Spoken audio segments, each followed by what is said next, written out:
Bonjour tout le monde. Je vous souhaite la bienvenue à ce troisième webinaire qui s'inscrit dans le cadre du projet Repenser l'habitation pour la relève agricole.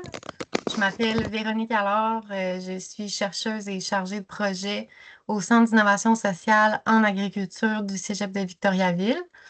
Je suis très heureuse de vous accueillir en fait aujourd'hui pour ce troisième webinaire-là qui vise à vous faire part là, à vous inspirer en fait, vous présenter une initiative inspirante dans le cadre du projet. Donc, je rappelle brièvement là, l'objectif du projet Repenser l'habitation pour la relève agricole. Donc, nous, on accompagne le CISA trois territoires qui sont la municipalité de Saint-Camille, la MRC des Basques et la MRC de Témiscouata, plus précisément dans la municipalité d'Eau-Claire, dans la MRC de Témiscouata, dans la conception, le prototypage de projets de logement abordables pour la relève agricole. Donc, dans le cadre de ce projet-là, un de nos objectifs, c'est de mettre en lumière certaines initiatives qui pourraient être source d'inspiration pour nos groupes porteurs, nos partenaires qui travaillent à la conception de ces projets de logement-là. Mais dans le but de démocratiser les savoirs, de s'assurer finalement que d'autres territoires qui sont mobilisés envers la question puissent avoir accès à ces précieuses informations-là. On a ouvert le webinaire à tous, donc bienvenue à tous et toutes aujourd'hui. On a 1 heure et demie devant nous. On a étendu de 30 minutes parce qu'on a beaucoup de contenu. En fait, Pierre Vinet a beaucoup de contenu à vous livrer aujourd'hui. Donc, on s'est permis là, d'étendre un petit peu la plage horaire habituelle. J'en profite pour vous présenter Pierre. Pierre est cofondateur du hameau de la Colline du Chêne, qui est une coopérative de solidarité dédiée au soutien de la relève agricole. Pierre est reconnu comme un acteur clé dans la mise en place de solutions innovantes favorisant l'accès à la terre. Il est d'ailleurs un des architectes principaux du modèle de fiducie et de propriété superficielle qui a été développé à la ferme Cadet-Roussel. Et il a également contribué à l'émergence de Artère, du projet Artère que plusieurs d'entre vous connaissez bien, dans le cadre au moment où est-ce que ça s'appelait encore Banque de terre et qui s'était expérimenté là, dans la MRC de Brome-Missisquoi. Il a été également impliqué dans le soutien à divers groupes, organismes qui souhaitent développer des approches collectives durables d'accès aux fonciers en agriculture. Puis, une formation en droit et en sciences. Il a occupé également différents postes de cadre dirigeant au sein du gouvernement du Québec, des grandes entreprises privées, puis il met à profit son expertise en gouvernance et en stratégie organisationnelle pour aider divers groupes, notamment sur la question du soutien de l'établissement à la relève agricole. Donc, bienvenue, Pierre. Merci énormément de nous accorder ton temps aujourd'hui. Avant de te laisser la parole et de rentrer dans le vif du sujet, je veux juste faire quelques rappels là, en lien avec les technicalités de Teams et comment qu'on va fonctionner pour la prise, pour les questions. Donc, la présentation va être divisée en 2 sections. Donc, à mi-chemin, il va y avoir une pause d'environ une dizaine de minutes où est-ce que vous allez pouvoir poser vos questions à Pierre. Puis ensuite, on va pouvoir continuer et terminer avec une période de questions à la fin d'une quinzaine de minutes, là, donc vers 13h15. Vous pourrez lever la main à ce moment-là, ouvrez vos micros, ouvrez vos caméras pour poser vos questions. Il y a aussi la conversation dans laquelle vous pouvez écrire vos questions si vous êtes plus à l'aise à l'écrit. Puis je m'assurerai de transmettre la question à Pierre le temps venu. Je regarde mes petites notes. Je pense que j'ai tout traité. Donc, Pierre, je te laisserai la parole pour la suite. Bon, bien, bonjour à tous. Merci d'être là. Comme vous pouvez le voir par mon apparence, je ne suis pas de la jeune relève agricole. Peut-être un petit peu, avant de vous donner le plan de la présentation, un petit mot sur l'origine de ce projet-là. C'est une origine un peu particulière. En 2001, quand j'ai eu 50 ans, j'en ai 74 maintenant, j'avais décidé de faire une retraite d'une semaine au Bic. J'avais loué un petit chalet sur la baie des Roses et comme j'avais 50 ans, je me suis dit, bon, je vais réfléchir un peu à ce que je souhaite faire du reste de ma vie. Évidemment, j'étais au travail à ce moment-là. Et ça a été le point de naissance de ce hameau-là. J'ai fait comme une espèce de rêve éveillé, je ne sais pas si ça arrive à certains d'entre vous, là, où j'ai imaginé un lieu d'entraide à caractère agricole. Et peu de temps après cette semaine-là, une amie m'a indiqué qu'elle connaissait une terre qui était à vendre. Alors, sur le chemin du lac Gale à Bromont, là, pour ceux qui connaissent un petit peu Bromont, c'est non loin du centre équestre.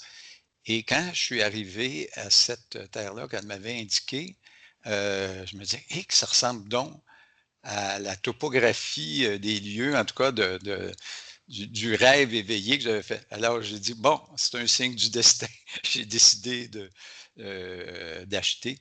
Et contrairement à bien des hameaux, là, j'ai étudié un peu la constitution de divers hameaux, tout ça, contrairement aux hameaux qui se forment où des groupes se mettent ensemble, puis après ça, vont chercher une terre.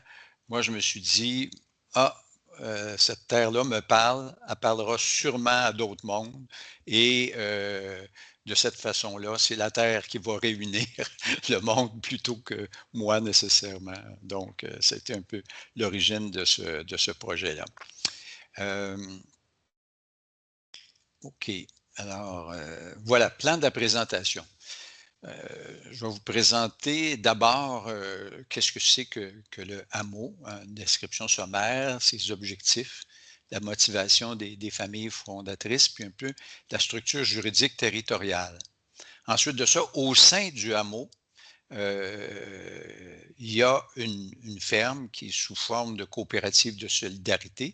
Donc, je vais vous présenter la mission de la coopérative, qu'est-ce que c'est en gros en quelques mots et quelques chiffres, là, très rapidement.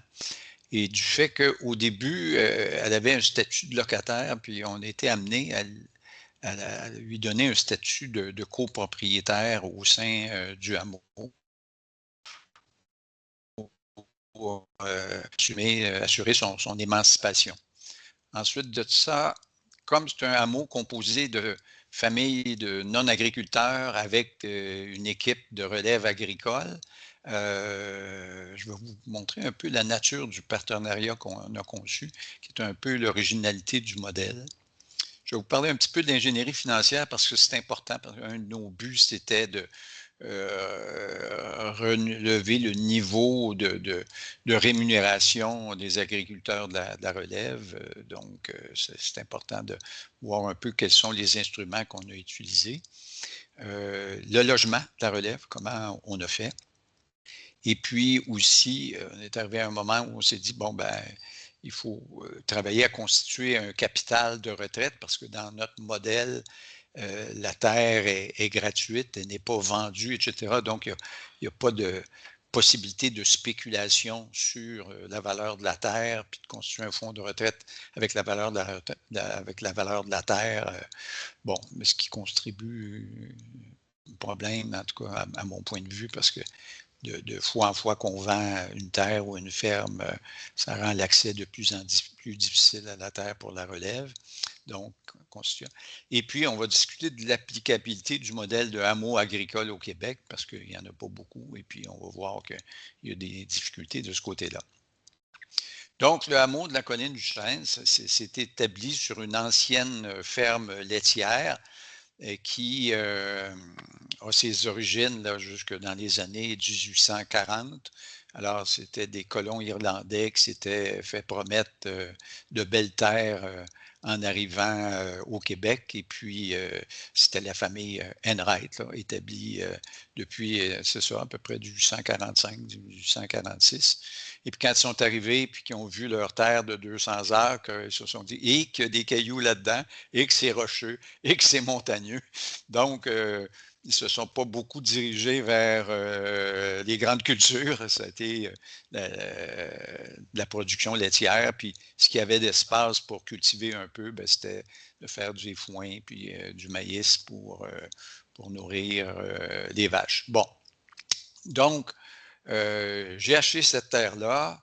Peu de temps après, des amis s'y sont intéressés et puis progressivement, 4 familles se sont installées sur le hameau avec le projet de faire revivre cette ferme-là et d'encourager la relève. Donc, on a une équipe agricole qui habite aussi le hameau. À la faveur de 2 logements, on aurait de la place pour 4-5, je dirais, agriculteurs au maximum, mais comme ils ne sont pas tous célibataires, ça modifiait notre plan de jeu initial.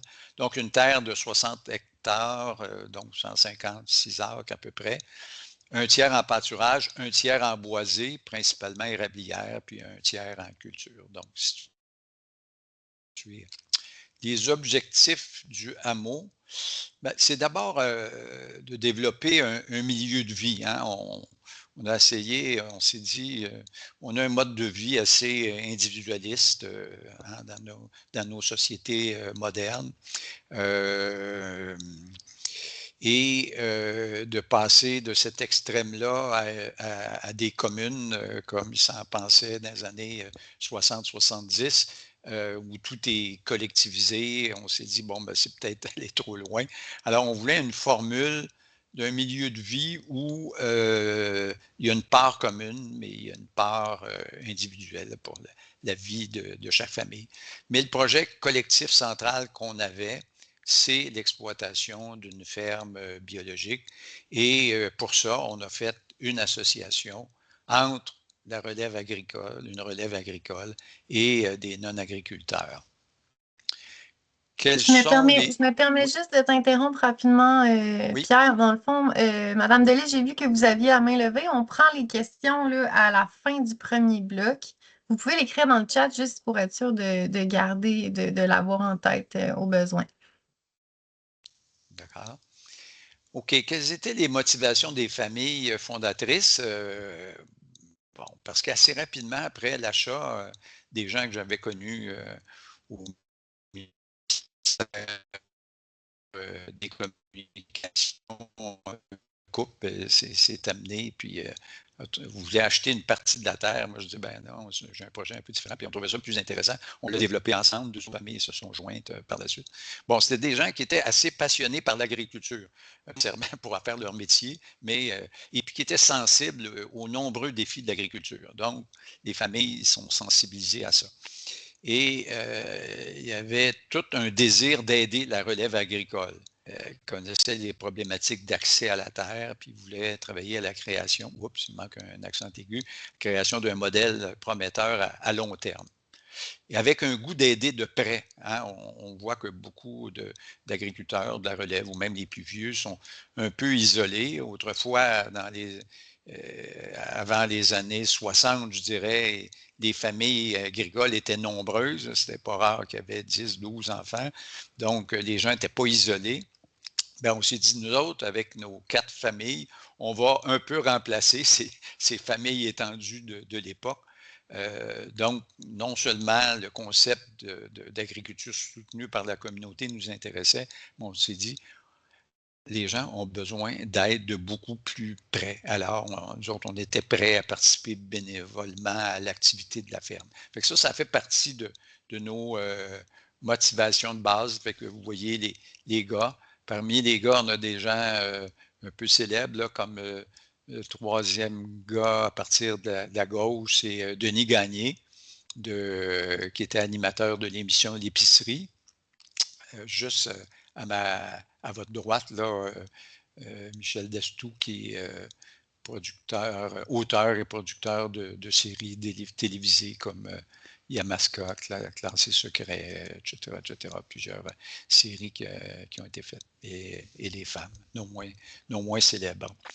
Il y a des enfants aussi, bien sûr, qu'on ne montre pas. OK. Quelle est la structure juridique territoriale du hameau? Nous, on a fait ça sous forme d'une copropriété divise. Alors, pour ceux qui ne connaissent pas trop ça, les gens connaissent souvent la copropriété indivise. Par exemple, deux familles décident d'aller acheter un duplex à quelque part. Le duplex, c'est un seul immeuble. Ils vont l'acheter ensemble. On va donc dire qu'ils sont indivises, c'est-à-dire qu'ils sont propriétaires de chacun des atomes du terrain et du duplex. Mais par convention, ils vont se répartir des droits de jouissance. Hein. Ils vont dire, bon, ben, moi, je vais habiter le haut, toi, tu vas habiter le bas, puis dans la cour, ben, je vais avoir un petit espace privé pour mon jardin, puis toi, tu vas avoir d'autres choses, etc., puis les stationnements. Bon, alors ça, c'est la copropriété divise que bien des gens connaissent. La copropriété indivise, pardon, la copropriété divise, c'est ce que les gens appellent communément les condos. Alors, évidemment, condo, c'est une appellation, je dirais, dans la langue populaire. Mais qu'est-ce que c'est qu'une copropriété divise? C'est un immeuble qui est séparé entre des parties qu'on appelle privatives, où normalement les gens habitent, mais ou font d'autres choses, pas seulement l'habitation, ça peut être d'autres choses, puis des parties communes. Et ces parties communes-là vont faire l'objet d'une gestion commune entre tous les copropriétaires de la copropriété. Donc, c'est assez connu, mais je pense que c'est bon juste de dire que ça a été l'organisation juridique. Il y en avait d'autres possibles. On en a étudié plusieurs. On est arrivé à la conclusion que c'était la plus intéressante. Alors, contrairement à la plupart des copropriétés divises, nous, nos parties privatives pour nos familles sont très, très petites. Puis les parties communes, ben, c'est toute la ferme, les boisés, etc. Donc, la partie collective dans notre hameau, elle est très importante. En 2009, au moment où à peu près, je pense, la 4e famille arrive, on décide de créer la ferme de la colline du Chêne, une coopérative de solidarité qui va avoir pour mission justement d'accueillir la relève et de lui donner, je dirais, un cadre d'exploitation le plus favorable possible, dont notamment la gratuité de l'accès à la terre et aux bâtiments d'origine. Et cette ferme-là va accueillir sa première relève à compter de la fin 2010. Donc, ça fait pratiquement 15 ans de ça. La première saison d'exploitation a été en 2011, une petite activité maraîchère. La coop est d'abord locataire puis copropriétaire, je vais en parler tantôt. Puis elle exploite maintenant 2 hectares en culture maraîchère biologique. C'est une terre un peu particulière. Il y a beaucoup de terres au Québec qui sont en long. Hein, ça nous vient des régimes seigneuriaux. Nous autres, c'est une terre qui est assez carrée. Vous voyez un peu en orange les limites de la propriété. Là, on ne voit pas la topographie, le relief, mais si j'avais un pointeur, je vous dirais que la partie en haut, c'est marqué 90 parties. Là. Ça, c'est pas mal le haut de la colline du Chêne. OK? Et puis, plus on s'en va vers le bas, vous allez voir, tu sais, chemin du Lac-Guesde, un petit peu au nord, c'est-à-dire en haut du chemin du Lac-Guesde, c'est là qu'il y a une étable qui servait à la production laitière. C'est une étable assez longue, là, 120 pieds à peu près.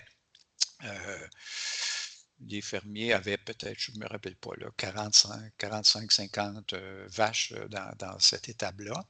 Puis au sud du chemin, donc en bas, puis pas mal autour du chemin, ce sont les parties plus cultivables, et notamment les parties maraîchères, là, juste un peu en bas là, du nom, chemin du lac Gale. Et puis, on a des aires pour le foin, ce qu'on appelle les prairies ici, puis des aires de pâturage. On a eu des chèvres pendant un certain temps, mais actuellement, il y a juste des chevaux. C'est une ferme qui est orientée vraiment sur l'activité maraîchère. Donc, c'est plus plat près du chemin.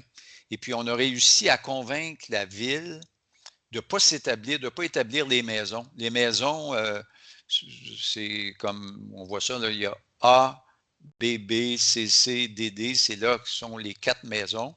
Puis on va voir tantôt après ça les bâtiments de ferme, tout ça. Mais on a convaincu la ville de ne pas être obligé par la réglementation de s'établir le long du chemin. Parce qu'on disait, c'est les plus beaux endroits un peu plats, là, pas tout à fait, mais un peu plats pour l'agriculture.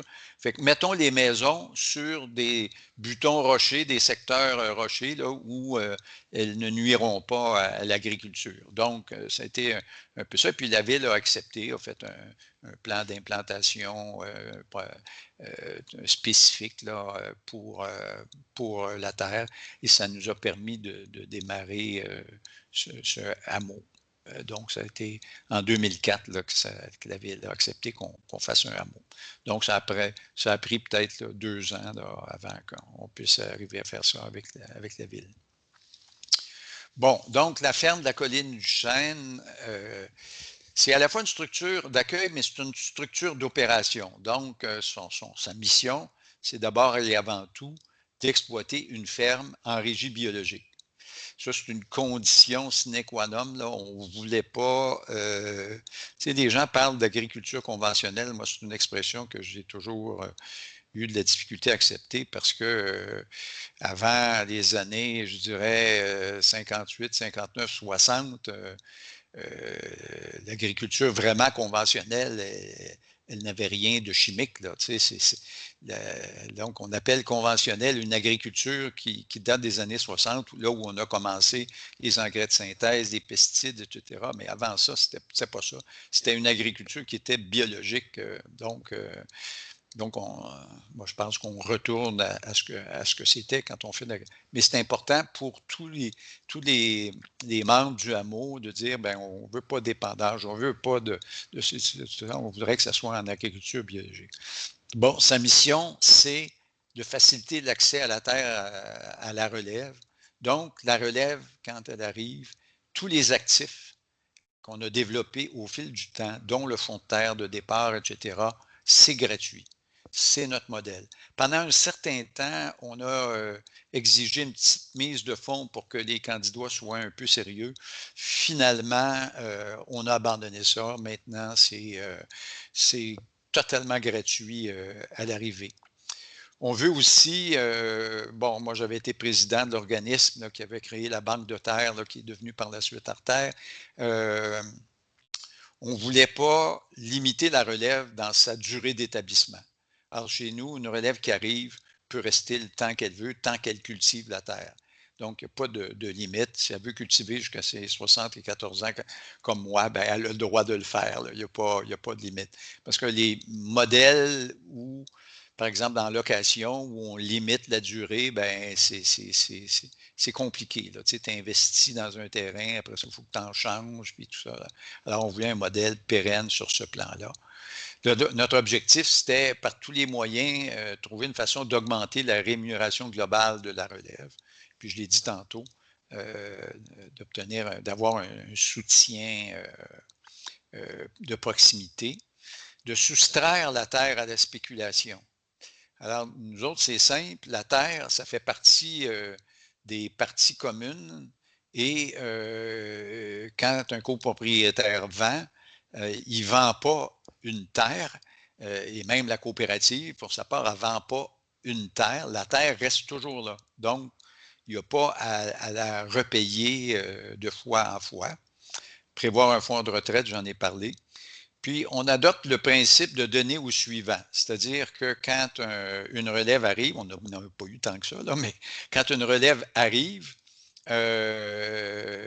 bon, ben, pendant le temps qu'elle est là, elle améliore la ferme de différentes façons, que ce soit bâtiment, équipement, etc., ou le soin donné à la terre, et ça profite à l'agriculteur suivant qui va faire la même chose, qui va l'améliorer, qui va le passer au suivant.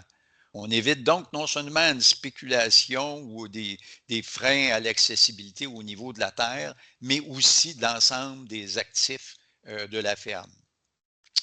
Et la relève ne se met pas de dette personnelle sur les épaules non plus.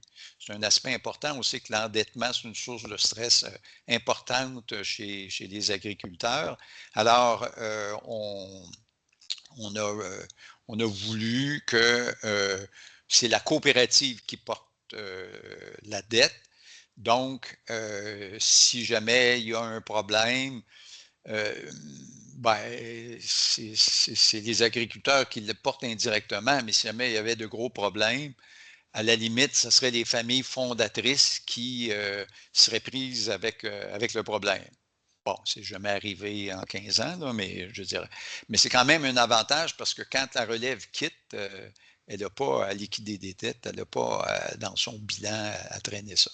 C'est un peu fou, hein, quand j'ai travaillé sur le modèle de Cadet-Roussel, on se disait, pour financer l'achat du fonds de terre, on se disait, j'étais pas là au départ, là, mais les gens qui ont conçu ça, on dit, ben, on va demander aux gens de financer comme l'équivalent de la partie de terrain qui permet à une famille de vivre de l'agriculture. Je ne me rappelle pas, c'était peut-être 2 ans qu'on appelait ça des parts sociales vertes, parce qu'on disait pourquoi les agriculteurs doivent se mettre une dette colossale sur les épaules pour nourrir la population, la communauté, etc. Ils prennent tout le stress alors que nous autres, ben, c'est ça, on s'en va au métro, à l'IGA ou dans d'autres épiceries, puis je veux dire, on n'a pas à supporter ce stress-là, on achète au jour le jour. Donc, pour nous, c'était un élément important de réflexion. Il faut dire qu'on avait beaucoup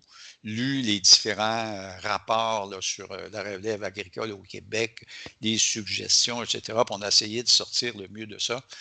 Lors de la commission sur l'avenir de l'agriculture, de l'agroalimentaire, qui était animée par Jean Pronovost, un ancien sous-ministre. Jean Pronovost était mon patron quand j'étais au ministère de l'Éducation, parce qu'il a fait un passage là. Bon, on a lu à peu près tout ce qu'il y avait de problématique pour dire, peut-on concevoir un modèle intéressant qui va limiter le plus possible, c'est jamais parfait, mais limiter le plus possible les problèmes qu'on a. Bon, la coop en quelques mots et chiffres, je fais ça assez rapidement. On a eu, je dirais, 1, 2, 3 générations de relève en 15 ans. Il y en a même qui relèvent, là, donc je dirais c'est quasiment 2,5. Bon, actuellement, on a 2 agricultrices qui sont les associés, c'est-à-dire que les agriculteurs de la relève ont leur projet et ils sont responsables de leur projet et au sein, c'est comme si la coopérative était une coquille. Donc, tous les revenus, les dépenses, c'est leur affaire, tous les profits, c'est à eux. Les 4 familles, évidemment, ne prennent rien de ça, n'exigent aucune forme de loyer, etc. C'est comme, nous autres, dans la convention qu'on a avec eux, on leur dit, là, c'est comme si vous étiez en affaires à votre compte personnellement. On va avoir bien sûr quelques règles du jeu, là, comme des bailleurs de fonds peuvent en avoir, mais en gros, c'est ça. Fait qu'actuellement, on a 2 jeunes agricultrices de la relève qui mènent leur projet et se sont adjointes, bien évidemment, à chaque saison, bon, à peu près 3 personnes, de sorte que ça fait une équipe agricole de 5 personnes. notre production maraîchère est d'environ 140 000 en valeur de vente. On fait ça sur un peu moins de 2 hectares. Cette année, on vendait 125 paniers bio, un peu au commerce, pas beaucoup, mais on a un kiosque qui est très bien parce qu'il est sur un chemin qui est un peu passant. Là. Il y a un spa un peu plus loin, puis c'est près des installations équestres olympiques, etc. Puis on est connu, donc les gens viennent au kiosque. Fait que notre revenu hors subvention doit être à peu près autour de 250 000, donc une centaine de mille pour des produits de kiosque, d'autres fermes, des choses qu'on revend pour que le kiosque ait une certaine traction, si on veut. On a un bâtiment polyvalent assez grand, je me souviens bien, peut-être 60 pieds par 30 pieds. Il est polyvalent dans le sens que on l'a conçu en 2012, donc quelques années seulement après le début de l'exploitation, peut-être 2 ans, pour avoir du logement agricole. Je vais en parler plus loin dans la présentation, plus en détail, et des espaces pour la production, assembler des paniers, des chambres froides, etc., etc. Donc, un bâtiment polyvalent. On a une ancienne étable laitière qui sert surtout pour le remisage. C'est un peu grand, mais c'est là, fait que ça permet d'être à l'aise pour le remisage. On a un bassin puis un système d'irrigation. On a trois serres pour fonctionner. Donc, ce n'est pas une grosse ferme, c'est une ferme de dimension assez raisonnable, je dirais peut-être moyenne, entre moyenne et petite. Bon, une étape importante. Au début, la ferme louait des espaces communs. Mais quand on est arrivé à l'idée de construire le bâtiment polyvalent, ben là, il fallait le financer, puis il fallait avoir accès au financement hypothécaire. Puis comme la coop était locataire, ben, elle n'avait pas d'accès au financement hypothécaire. Puis les 4 familles ne souhaitaient pas hypothéquer leur maison pour permettre l'agriculture. Déjà, faisait déjà beaucoup. Fait qu'on s'est dit qu'il faut trouver une solution. La solution, ça a été de faire en sorte que la coop devienne, comme les 4 familles, une copropriétaire de la terre. Alors, on a donc créé, je dis 2 lots privatifs parce que les bâtiments étaient de part et d'autre du chemin public.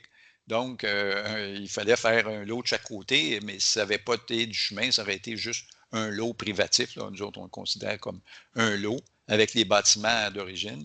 Et ce qui est important de dire, c'est que j'ai appelé ça une servitude entre guillemets, c'est que la coop a une servitude d'exploitation agricole sur 23 hectares situés dans les parties communes. C'est considérable, c'est plus que ses besoins, mais on se disait si un jour la coop veut faire de l'élevage, des choses comme ça, ben, elle aura tout le territoire nécessaire. Dans les termes légaux, là, pour ceux qui ne connaissent pas ça, un peu les copropriétés divises, ça ne s'appelle pas une servitude, ça revient un peu à ça, mais on appelle ça des droits à usage restreint. Là, c'est un peu comme si vous avez un immeuble à condo, puis dans les parties communes, il y a un stationnement, puis vous avez la case 24 dans le stationnement, ça vous est réservé.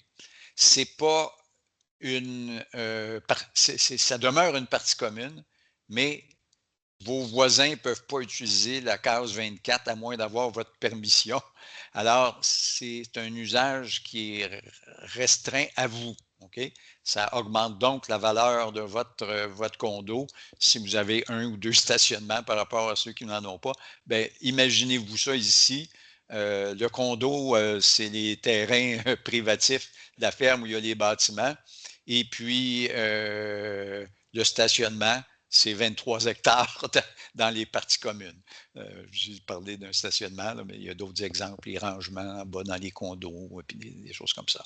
Alors là, la ferme était vraiment bien équipé et pouvait aller chez son banquier pour dire hey, maintenant on peut avoir accès à du financement hypothécaire pour non seulement pour ce bâtiment-là, mais tous ses besoins par la suite. Ça lui permettait aussi d'avoir accès à du crédit hypothécaire à bien meilleur marché que ce qui était sa capacité d'emprunt à l'origine.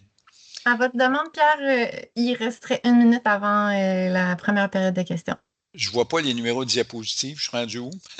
C'est la 13. Vous êtes rendu à la 13, puis on s'était dit la 14 ou la 15. Là. OK. OK. Bon, ben, j'y arrive, là, donc ça va bien au point de vue du temps. Oui, ça va bien. Alors, vous voyez un peu les parties privatives de la ferme. Donc, l'étable d'un côté, et puis en vert un peu, là, la photo date un peu, le bâtiment polyvalent, le BP, juste en haut de la mention 1,64 là. Et puis, bon, on a des serres, etc. Bon, tout ça. Mais les 23 hectares, c'est un peu tout le tour de de ces deux, de ces deux lots privatifs. Ça va? Bon, ah ben, Véronique, j'arrêterai peut-être là. Oui, parfait. Je prendrai des questions parce que le partenariat, c'est important, puis je voudrais le faire d'un seul tenant. Parfait. Donc, c'est le moment de poser vos questions. Je vais commencer, c'est ça, avec les mains levées, puis ensuite, j'irai dans le chat. Donc, Olivier, c'est à ton tour. D'abord, merci énormément. C'est en fait, je suis très touché parce que c'est une vision qui est extrêmement solide, qui a pu être validée comme ça sur des années. J'aurai plein de questions à la fin de votre présentation, mais je commencerai par une question d'éclaircissement. Euh, Qu'en est-il du zonage? Donc, je devine que pour avoir pu faire tout ça, c'est zoné blanc, n'est-ce pas? Oui, j'ai toute une section de la présentation à la fin sur l'applicabilité, les questions de zonage vert et blanc. Donc, je développe ça à la fin de la présentation. Alors, si tu es capable de te retenir un peu, oui, c'était une terre zonée verte quand je l'ai achetée. Je raconterai l'histoire tantôt. Mais oui, c'est blanc maintenant. Super, merci. Ce serait à Fanny. En fait, ma question était dans les mêmes eaux et les réponses qu'il manque vont probablement venir quand vous allez discuter justement du zonage parce que j'étais là, mais comment, par quelle magie? Effectivement, si c'est zoné blanc, ça explique tout. Ouais. Ben oui, c'est sûr, parce que, comme vous le savez sûrement, la loi sur la protection des terres agricoles limite beaucoup ce qu'on peut construire comme maison. Bon, avec raison, là, dans l'esprit de la loi, etc., mais on va aborder cette question-là plus tard dans la présentation. Mais ça reste hyper intéressant d'insérer de l'agriculture réelle en zone blanche, par contre. Oui, Le modèle flippe un peu la responsabilité, j'aime ça. oui. Yann. Salut. Moi, ma question, c'est quel est le mécanisme pour décider d'un investissement? Tu sais, les exploitants, disons, ils disent, ah là, ça nous prend tel building. Oui, Qu'est-ce qui gère ça? OK. On y arrive immédiatement après cette petite pause de questions. Parfait. Louis-Philippe. Moi, je me demandais là, sur le principe de donner au suivant. Donc, les améliorations locatives ne seraient pas vendables d'une relève agricole à la prochaine. Par exemple, là, si quelqu'un plantait un verger, est-ce qu'il pourrait vendre son verger à une prochaine relève agricole?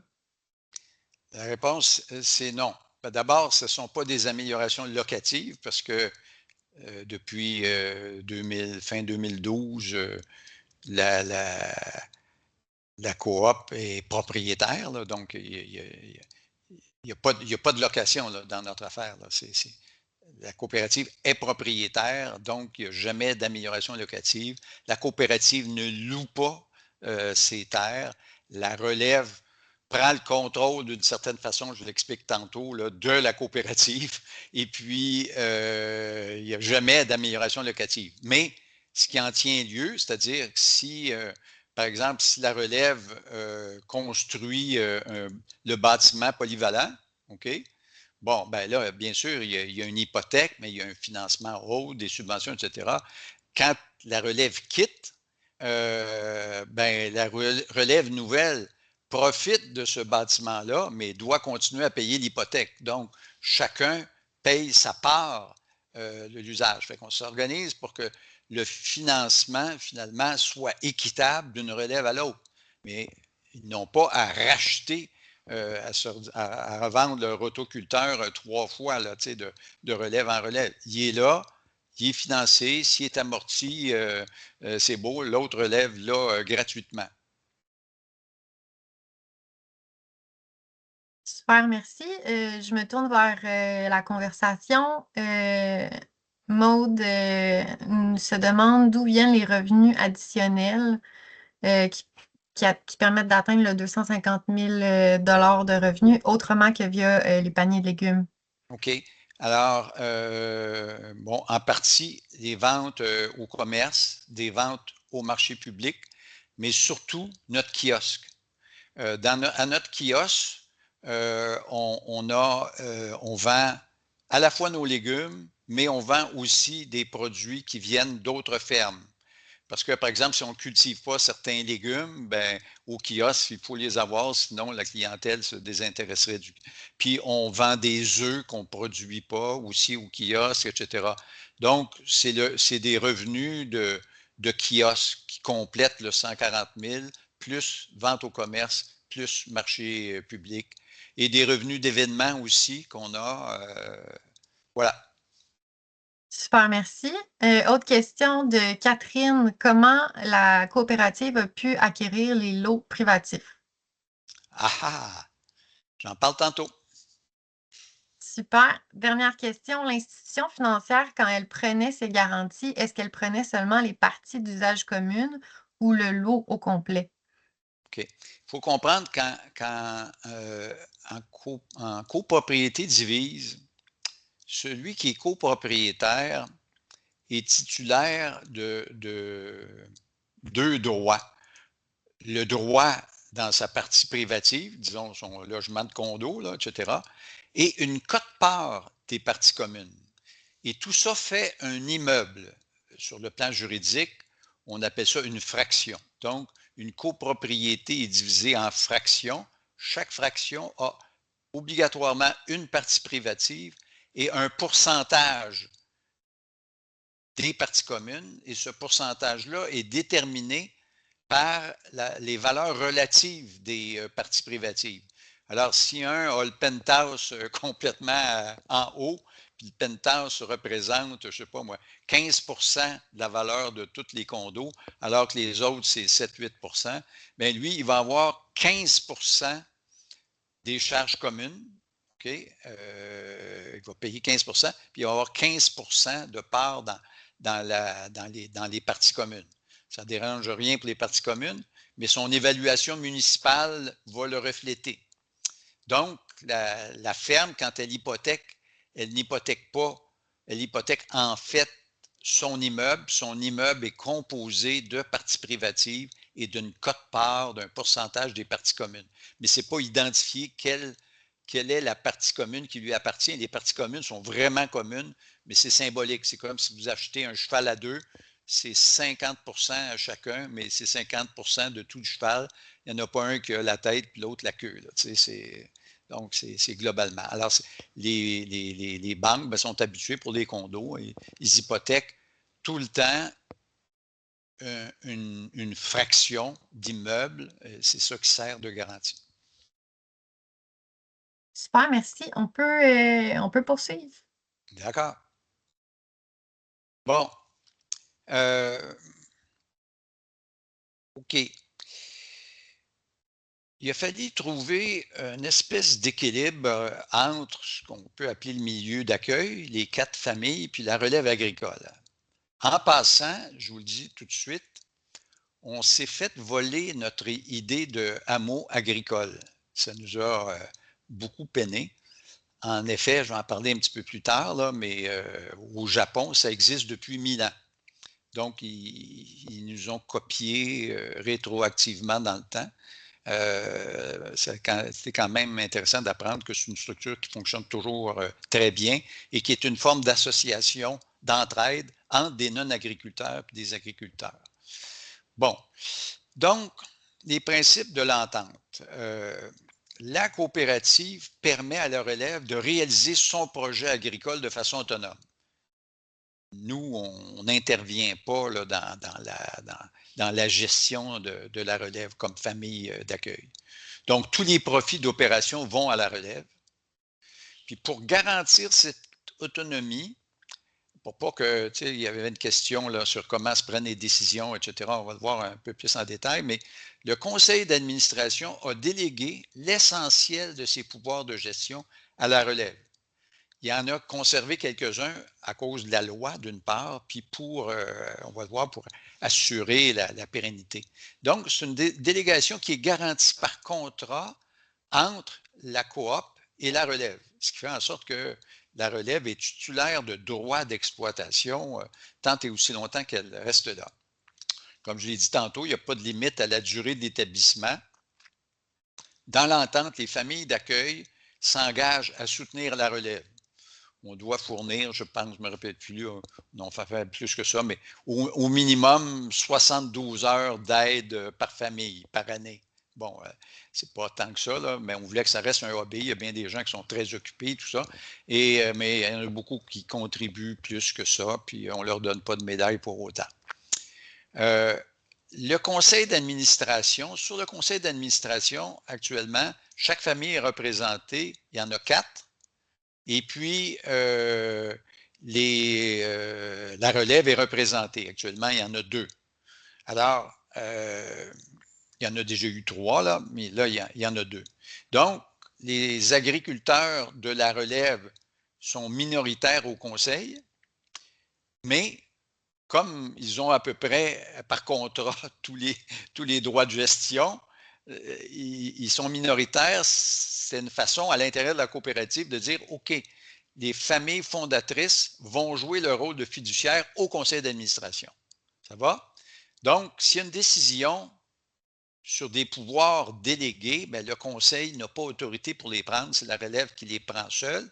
S'il y a des décisions à prendre qui ne sont pas dans cette délégation-là, bien là, les 4 familles interviennent. Donc, le CA ne peut prendre que les décisions non déléguées à la relève.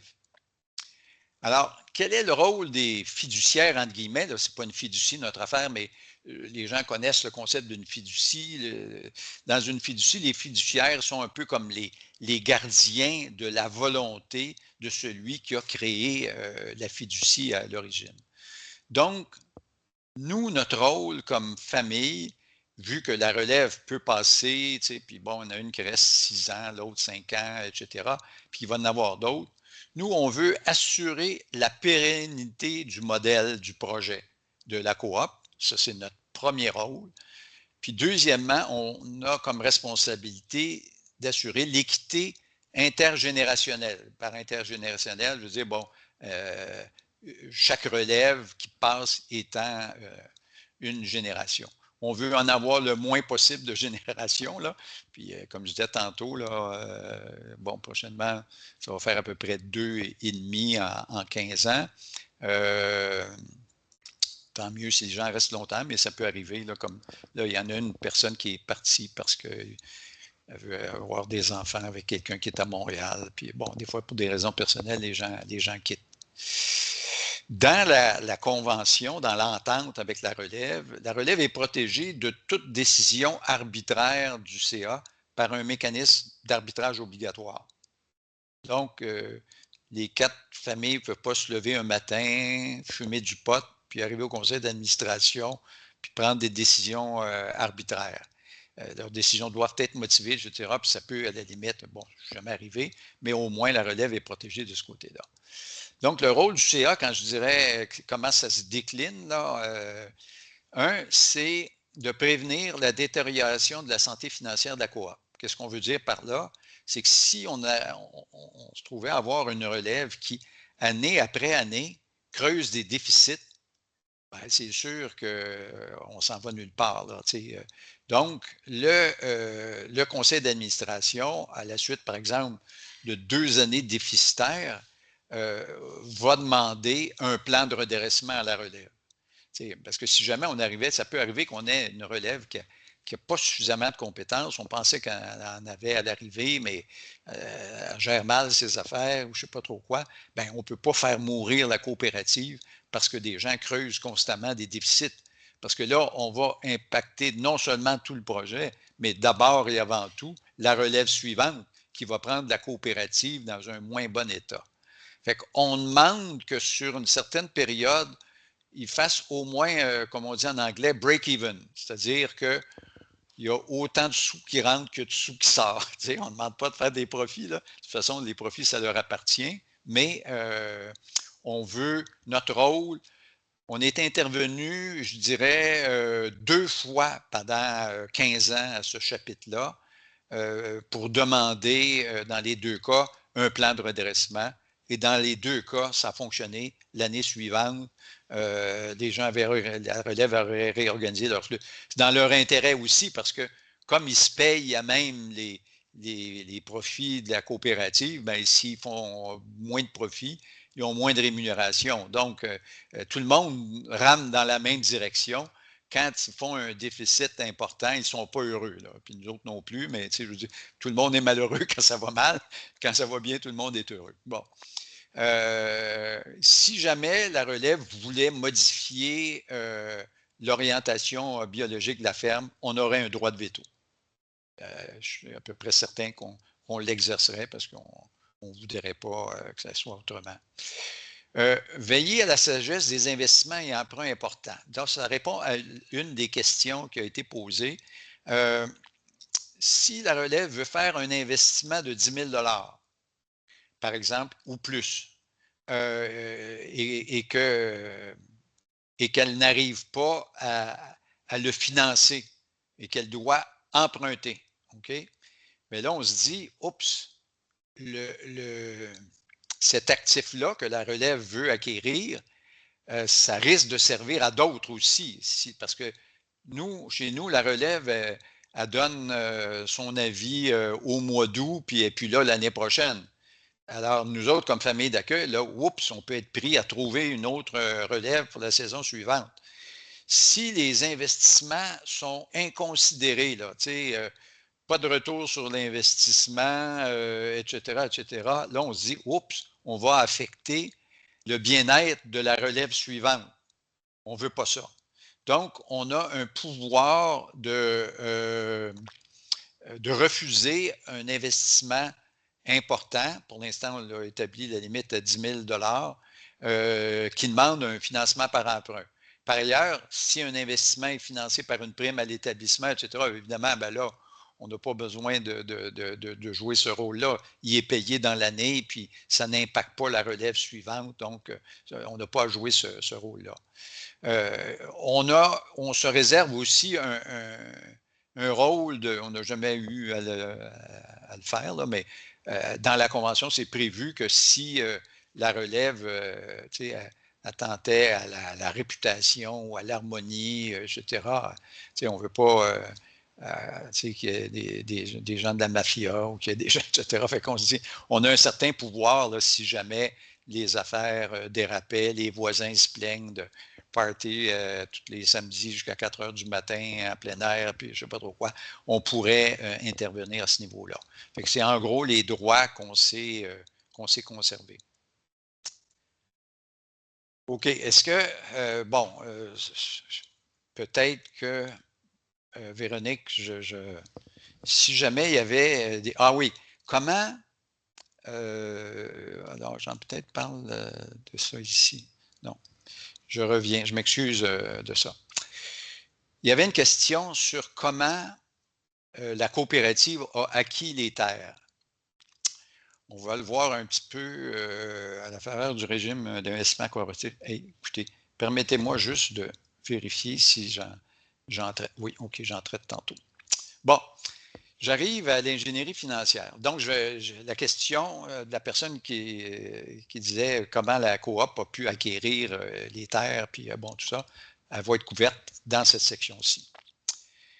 Pour nous, il faut dire qu'au sein de nos 4 familles, là, on n'a pas nécessairement tous le pouce vert, mais il y a beaucoup de gens brillants dans la gang qui ont vu neiger et qui sont capables de donner des conseils de stratégie financière, etc., à la relève. Donc,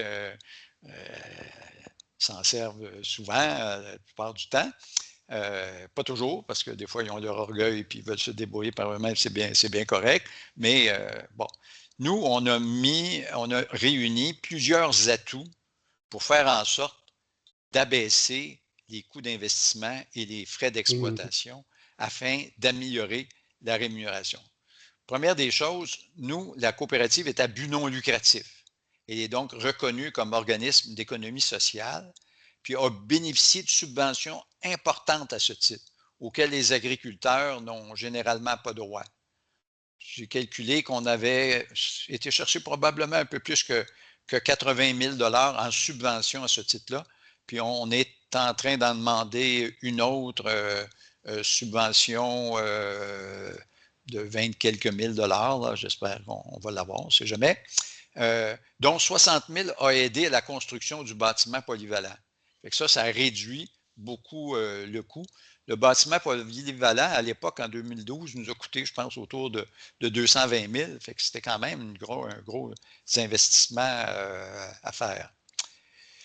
Deuxième chose, la coopérative est admissible au régime d'investissement coopératif, ce qu'on appelle le RIC. Bon, pour ceux qui ne sont pas familiers avec les coopératives, essentiellement, les coopératives peuvent financer certains investissements en émettant des parts privilégiées. C'est des parts qui ne donnent pas de droit de vote, mais qui donnent certains privilèges aux investisseurs qui veulent bien en acheter.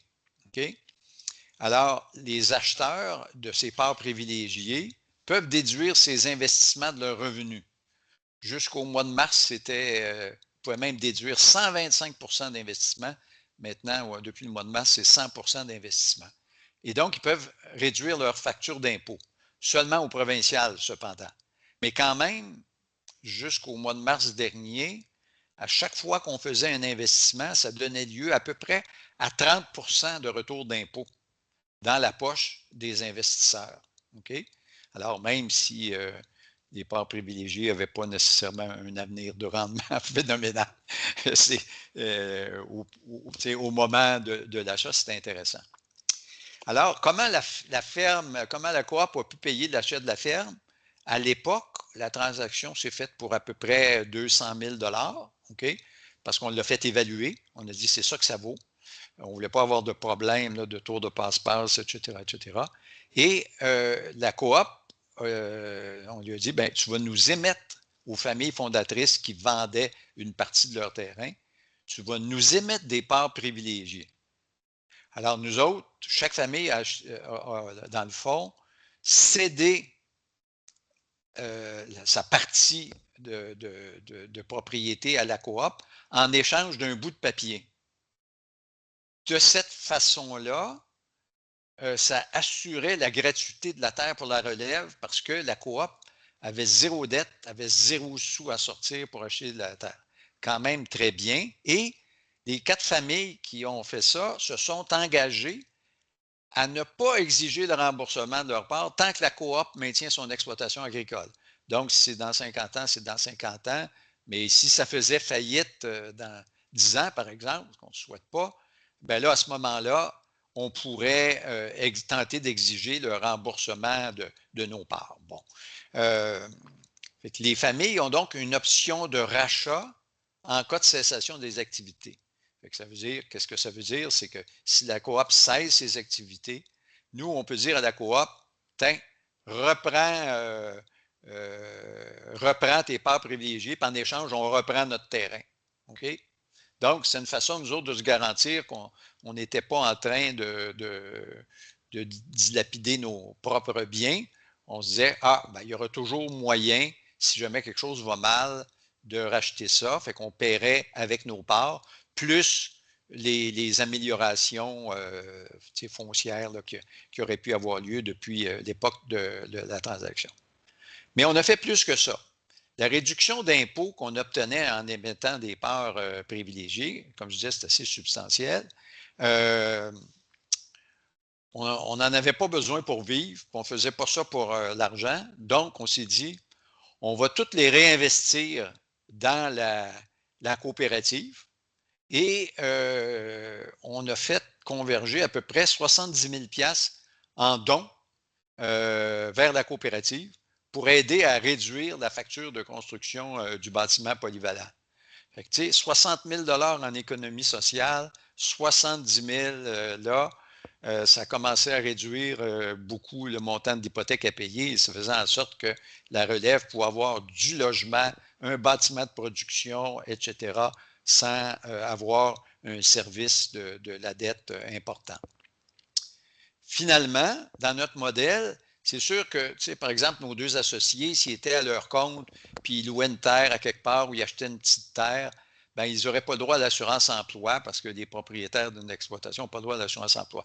Dans notre modèle, elles sont à la fois les entrepreneurs, mais techniquement, elles sont aussi les employés de la coopérative. Donc, elles ont droit à l'assurance emploi. Alors, comme notre activité est saisonnière, ben, ça aide à compléter la rémunération.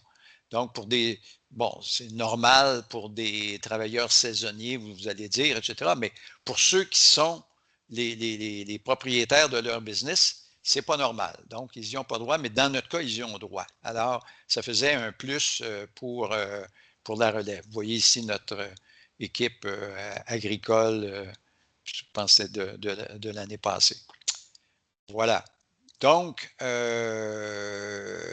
ça a été les 3 plus grandes sources, à part toutes les subventions qu'on pouvait aller chercher, qu'on a tenté de maximiser à chaque fois qu'on voyait la couleur. J'ai quelqu'un que je connais bien d'une ferme qu'elle gère avec son mari, puis elle disait « Mon temps le plus rentable, c'est quand je trouve des subventions. » Alors, ça n'a pas le choix en agriculture. Mais ce que je veux dire, je faisais part surtout de mécanismes qu'on voit un peu moins et qui ont beaucoup aidé la ferme. Peut-être un dernier mot là-dessus. Aujourd'hui, nos deux associés, ils devraient être capables, en incluant l'assurance emploi, de se tirer une rémunération un peu en haut, une rémunération globale brute, là, un peu en haut de 50 000 $. Pour une ferme de cette taille, laissez-moi vous dire qu'il n'y en a pas beaucoup qui arrivent à ça. Donc, ça prouve que le modèle porte ses fruits et permet une meilleure vie pour les agricultrices de la relève. Bon, le logement agricole, je sais, Véronique, c'est un sujet qui était cher compte tenu du projet que vous menez. Bon, nous, quand on s'est dit, là, nous autres, on est à Bromont, hein? À Bromont, là, c'est un peu comme Saint-Sauveur, là. Tu sais, les maisons valent cher, les terrains valent cher, fait que les loyers coûtent cher. Fait qu'on s'est dit, X c'est un obstacle au logement, non seulement de la relève, mais aussi des travailleurs agricoles. Fait qu'on s'est dit comment on va résoudre ça. Fait que c'est là l'idée du bâtiment polyvalent avec du logement, mais notre problème, c'est que la ferme était zonée résidentielle avec une résidence agricole, c'est tout. Donc, impossibilité de construire des logements pour les agriculteurs. Le zonage ne le permet pas. La ville ne voulait pas faire de précédent parce qu'elle dit, bien, tout le monde de ce secteur-là, après ça, va vouloir bâtir des logements. Mais le directeur de l'urbanisme a regardé sa réglementation et dit « Ah, par ailleurs, pourrait vous permettre de faire un camp de travailleurs. » C'est permis dans notre réglementation. Fait qu'on en a profité. Alors, qu'est-ce que c'est qu'un camp de travailleurs? Bien, le nom le dit, c'est que Ce n'est pas un logement conventionnel. C'est des travailleurs qui vont là. Il y a pas, tu sais, c'est pas régi par le tribunal administratif là, du logement. Donc, il n'y a pas de bail conventionnel. Il y a ce qu'on appelle des baux de fonction. Alors, un bail de fonction dans le Code civil, c'est lié à ton emploi. Si tu quittes ton emploi, tu perds ton logement de fonction. Donc, ça nous prémunissait contre quelqu'un qui avait décidé de squatter le logement, alors qu'il ne cultivait plus rien ou des choses comme ça. Donc, c'était un modèle qui était parfait pour nous. Et puis, dans notre modèle, ce qui est intéressant, bon, les loyers sont faibles parce que nos coûts sont faibles. Par exemple, on a un 3,5, par exemple, là, c'est 400 $ par mois. Il faut quand même maintenir ça à un certain niveau, là, parce qu'il ne faut pas que le fisc dise que c'est un trop gros avantage fiscal. Là, il y a une marge. Mais quand une agricultrice de la relève paye son loyer 400$, ben, elle sort 400$ dans ses poches. Sauf qu'à l'autre bout, c'est elle qui encaisse les revenus de la coopérative. Fait que le 400$ re-rentre dans ses poches comme revenu de la coopérative, puis elle profite de ce revenu-là. OK? Évidemment, elle en profite avec sa co-associée ou des choses comme ça. Mais vous voyez l'idée? C'est une façon de faire en sorte que le logement coûte vraiment pas cher. Alors, c'est comme ça qu'on a résolu le problème du logement et c'est pas parfaitement résolu parce que à un moment donné, on avait une famille avec 2 enfants. Là, il fallait qu'elle prenne le logement d'en haut qui est un 5,5, alors que c'est un logement qui était autrefois partagé. Ben là, on s'est dit, ouais, il faut bien loger la famille, on n'a pas le choix. Là. Alors, ça diminuait le nombre de places, mais on n'a peut-être pas trouvé notre équilibre. Idéalement, on en construirait d'autres. Et comme je siège sur le comité ville nourricière, avant ça, le comité d'agriculture de la ville, ben, je pense que je vais avoir des suggestions pour la ville. Par exemple, la maison de ferme, nous autres qui est dans l'île, là, c'est tellement vieux là, que ça tient à peine debout, donc on peut loger personne là. Mais si on la reconstruisait, on pourrait peut-être utiliser une disposition du règlement qui permet des fois d'avoir un logement intégré à une maison sous certaines conditions pour créer un petit peu plus de logements. Mais comme on ne veut pas avoir une grosse équipe, ce n'est pas non plus un gros problème. Si on est capable de loger 3 personnes proches, quelque chose comme ça, ben, c'est quand même assez intéressant. Constitution d'un capital de retraite. Bon, avec une meilleure rémunération, il y a une possibilité d'épargner. Alors, nos agricultrices de la relève nous l'ont dit, elles mettent de l'argent de côté parce qu'avec le niveau de rémunération qu'elles ont, c'est possible. Autrement dit, par rapport à l'agriculteur qui est de la relève, qui a les moyens de s'acheter une terre, là, ce qui est relativement rare de nos jours, bien lui, pour payer son hypothèque, là, la moindre ferme là, coûte quand même assez cher. Lui, là, son revenu disponible, il diminue beaucoup parce qu'il est mobilisé par le paiement de l'hypothèque. Alors, nous autres, ce n'est pas le cas. Donc, puis souvent, il a besoin du revenu de son conjoint ou de sa conjointe là, pour finir par arriver là, et la payer. Oui, il va se ramasser un capital de retraite, mais il va vivre pas mal pauvrement en attendant. Et puis, sur son hypothèque, il va payer beaucoup d'intérêts au début. Oui, sa ferme va augmenter de prix, c'est sûr, mais tandis que nous autres, au lieu de payer des intérêts, ils mettent de l'argent en banque, puis ils font des intérêts. Donc, c'est vraiment intéressant sur ce plan-là. Ce n'était pas ça au début. Au début, évidemment, les rémunérations étaient petites, on commençait, etc. Mais maintenant, depuis quelques années, le modèle a porté ses fruits et c'est possible. On a instauré cette année aussi une contribution directe de la coop au régime d'épargne de retraite choisi par la relève. Bon, évidemment, vous allez me dire, ben, ce sont les agricultrices qui rentrent le revenu. Ben, s'ils se payent une contribution au régime d'épargne retraite, c'est eux autres qui se payent ça. Bon, alors évidemment, ce n'est pas ça qu'on voulait, nous autres. Alors, ce qu'on a fait, on a décidé, parce que nous, comme ultimement, les 4 familles sont garantes de la dette hypothécaire de la coopérative, pas trop élevé, là, on a, je ne sais pas, à peu près 105 000 $ de dette hypothécaire. Puis là, on approchait de la fin. On a accepté, nous, parce qu'on a ce droit-là là, sur la dette, on a dit, on va l'échelonner afin de permettre une meilleure équité intergénérationnelle. Et puis, en l'échelonnant, on va libérer des sous, c'est-à-dire que ça va baisser le montant, le service de la dette pour les agricultrices. Puis le montant de cette baisse-là, c'est ça qu'on va réinvestir. Donc, par notre action de rééchelonnement de la dette, on a libéré des fonds pour payer une contribution supplémentaire à l'épargne retraite des agricultrices, de sorte que ça augmente. Et puis, comme on peut le verser directement sur la paye, la loi nous épargne le paiement des charges sociales et puis l'épargne également pour les agricultrices. Donc, ça rentre directement dans leur REER ou leur CELI ou machin, etc. Donc, c'est vraiment très bien. Ce qui me fait penser que ça devient un modèle très compétitif là, à celui de la propriété et encore plus par rapport à la location.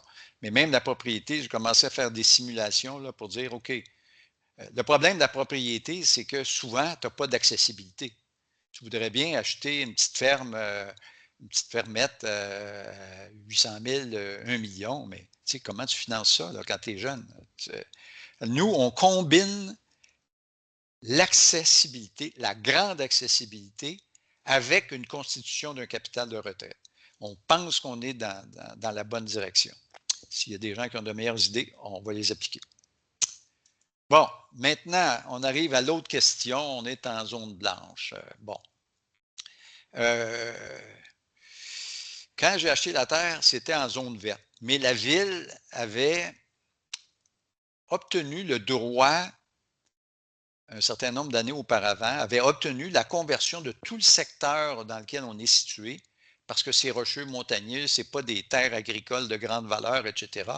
La CPTEQ lui avait donné le droit de tout mettre à blanc, mais il restait 3 agriculteurs, puis la CPTEQ a dit, on vous permet ça, mais à condition que vous donniez immédiatement après le transfert en zone blanche le droit à ces agriculteurs-là d'être réinclus en zone verte.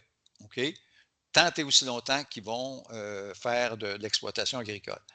Alors moi, j'ai acheté la terre d'un fermier qui avait demandé cette réinclusion. J'étais en zone verte, mais j'avais juste à dire à la ville, s'il vous plaît, remettez ça à blanc comme vous l'avez obtenu, et puis ça se remettait à blanc. Et c'était la seule façon que je voyais de construire un hameau agricole.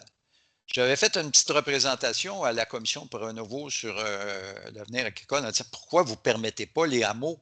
Tu sais, je veux dire, c'est ancestral, ça me crée un milieu de soutien, etc. Mais bon, ça a passé dans le beurre, je pense qu'il y avait d'autres choses à traiter. Et la ville a beaucoup collaboré. Là. On a eu les 2 directeurs d'urbanisme qui se sont succédés. Là. Ils ont pris à cœur de voir comment aménager les choses pour faciliter ça. Bon, parce qu'évidemment, la loi ne permet pas la constitution de hameaux agricoles. Donc, il fallait en passer par là. Donc, les possibilités d'application de ce modèle-là sont restreintes. Soit qu'on est en zone blanche, puis nous, on a une affectation agricole municipale, ce qui nous donne des droits. Là. Mais ça, c'est la grille de spécification municipale. Évidemment, on perd le crédit de taxe de 70 %. Ça nous fait un petit peu mal, mais pas trop. Parce que ce crédit de taxe-là, comparativement à tous les bénéfices que vous avez vus tantôt, ce n'est pas si important que ça. Puis ça nous donne plus de latitude que si on était sous le régime de la loi des protections du territoire agricole. Puis en même temps, on la protège en agriculture bio, en plus de ça. Fait que je me dis, c'est pas si mal. J'ai aidé un groupe, je ne sais pas si certains d'entre vous le connaissent, le groupe Collectif Espace, eux autres qui pouvaient acheter des terrains prêts à lotir en zone blanche pour construire leur hameau. Et puis, en même temps, le même propriétaire avait un grand terrain en zone verte. Alors, ils ont pu réaliser leur hameau, eux, en conservant la zone verte. Ironie de toute notre affaire chez nous, à un moment donné, une fois que notre hameau est formé, je rappelle à la Commission de protection du territoire agricole, je leur dis, maintenant, notre ferme, là, est-ce que vous seriez prêt à la mettre en zone verte? Ben, il dit, on ne voit pas pourquoi on ne le ferait pas là. Je me dis, hey, ça a-tu du bon sens? Nous, on dézone parce qu'on avait le privilège de dézoner pour le mettre à blanc. On fait notre hameau. Puis après ça, ils nous donnent la permission de remettre à vert ce qui devait être vert. C'était un peu particulier. Bon, donc, ce n'est pas un modèle qui s'applique facilement. Et face à ça. 4 minutes pour la dernière, pour cette dernière diapo-là. C'est parfait. Ben, c'est parfait. On va arriver dans le temps. Moi, je pense qu'il y a des avantages à faire évoluer la loi. Le modèle de hameau, ça existe ailleurs dans le monde. Nous autres, au moment où Garon a passé la loi sur la protection des terres agricoles, c'était pas dans l'air du temps. Donc, les gens n'ont pas pensé à ça. Mais je pense que ça peut être un modèle qui répond aux défis importants du monde agricole, c'est-à-dire les problèmes d'accessibilité, d'isolement, d'endettement. Je parlais tantôt des hameaux japonais qu'on appelle les buraku. C'est une structure millénaire d'entraide entre agriculteurs et non-agriculteurs. Au moment des récoltes, les agriculteurs, ça ne suffit pas, ils ont besoin de plus de monde, bien, les non-agriculteurs vont donner un coup de main. Puis en échange, les agriculteurs, bien, ils donnent parfois de la nourriture aux plus pauvres du hameau qui ne sont pas agriculteurs. Donc, c'est une structure d'entraide. Il y a un code d'honneur de l'entraide, de solidarité. C'est la plus petite unité territoriale. C'est en dessous d'un village là, au Japon. Donc, fait que ça n'a pas le statut de village. Souvent, ça a uniquement un statut par convention, mais c'est une structure traditionnelle qui fonctionne encore très bien après plus d'un millénaire d'existence. Il y a aussi des hameaux en Europe, etc. Donc, on n'arrive pas avec des ovnis. Là. Je sais que les ovnis sont plus populaires maintenant, mais c'est des structures qui ont fait leurs preuves. Puis nous autres aussi, on s'aperçoit qu'après un certain nombre d'années, ça a quand même fait ses preuves. Ce n'est pas parfait, mais on arrive à des résultats intéressants. Et évidemment, ça serait quoi l'objection du gouvernement puis de la CPTAQ? Là? Ça serait dire oh, quelle porte ouverte à la gentrification. Donc, on va diminuer la superficie des terres cultivables, etc., etc. Moi, je me dis, il serait très facile de limiter la gentrification en adoptant un certain nombre de mesures. La première mesure, c'est de dire, OK, par exemple, pas plus que 10% de la terre agricole peut être réservée aux habitations du hameau. Puis là, on aurait pu, dans le cas de hameau, on n'aurait plus nécessairement besoin de la distinction entre agricole, non agricole. Ça pourrait être simplifié à mon point de vue, une gestion beaucoup plus facile puis moins arbitraire. Et puis, dans le modèle, quelqu'un qui voudrait opérer sous forme de hameau agricole, on dirait, bien, les non-agriculteurs financent le lot agricole. Comme on a fait nous. On a financé le lot agricole. Tu sais, ça peut être de différentes façons. Nous autres, on l'a fait par part privilégiée, etc. Mais la règle de base, c'est ça. Nous, chez nous, on a des servitudes d'affectation agricole qui grèvent toutes les résidences, les 4 résidences des non-agriculteurs. Qu'est-ce que ça veut dire, ça? En gros, là, ça veut dire qu'on accepte de subir les inconvénients de l'activité agricole. Or, ça, on sait, là, que ce soit dans les lots déstructurés ou dans les différentes situations, là, que ça cause toujours problème. Moi, je dirais, bien, obligé, au moment de la transformation en hameau agricole, à ce qu'il y ait des servitudes perpétuelles d'affectation agricole. de sorte que les non-agriculteurs ne puissent plus jamais se plaindre des nuisances agricoles, des nuisances de l'agriculture. Puis la propriété du lot, moi je vise surtout la relève, là. La propriété du lot agricole devrait être donnée à un organisme de soutien à la relève agricole. C'est un peu comme notre coopérative, mais ça pourrait être une fiducie, ça pourrait être d'autres choses. J'en ai pas sur le genre juridique, sauf que ça devrait faire partie du modèle, c'est-à-dire que obligatoirement le lot agricole est possédé par un organisme de soutien à la relève. Ça serait facile, vu qu'il n'y aurait pas à payer le fonds de terre, donc ça se fait. Et puis, ça permettrait d'avoir sur certaines terres une, deux ou trois relèves avec des projets distincts sur la même terre. Comme nous, par exemple, au sein de la coopérative, on est une coopérative de solidarité, mais on pourrait subdiviser ça en ayant des parties en coopérative de producteurs. On pourrait avoir deux projets totalement indépendants, un pour l'élevage, l'autre pour le maraîcher. Donc, ça donnerait une certaine souplesse et ça améliorerait de beaucoup l'accès pour la relève. Puis ça créerait des... Tu sais, c'est pas des... Nous autres, on n'est pas un incubateur. Là. Nous autres, on est là pour permettre un projet à long terme de la relève. Mais ça permettrait aussi une petite infrastructure de soutien quand la relève arrive. Tu sais. Et ces organismes-là ne pourraient pas aliéner en faveur, ne pourraient aliéner qu'en faveur d'un organisme à semblable mission. Comme nous autres, par exemple, si une coopérative s'éteint, on est obligé de laisser le reliquat de nos biens à un autre organisme qui a la mission la plus semblable possible, de sorte qu'il ne puisse jamais y avoir de spéculation sur la terre agricole. C'est une façon pour l'État de favoriser la gratuité des terres pour la relève sans débourser quoi que ce soit. C'est le milieu qui débourse. Donc, quand on va aller cogner à la porte du ministère, ou je sais pas, ben en tout cas, parce que je me propose de le faire avec l'appui de la ville, là, ben on va leur dire, écoutez, là, vous en avez des programmes pour la relève, ça fait un bout, mais on a encore les mêmes problèmes après 20-30 ans. Il faut peut-être faire des gestes un peu plus décisifs et innovants. Donc, je pense que le municipal a un rôle parce que dans beaucoup de municipalités, on a peur de l'enfrichement, on a peur de toutes sortes d'affaires, mais les terres sont tellement difficiles à acheter que ça conduit à ça.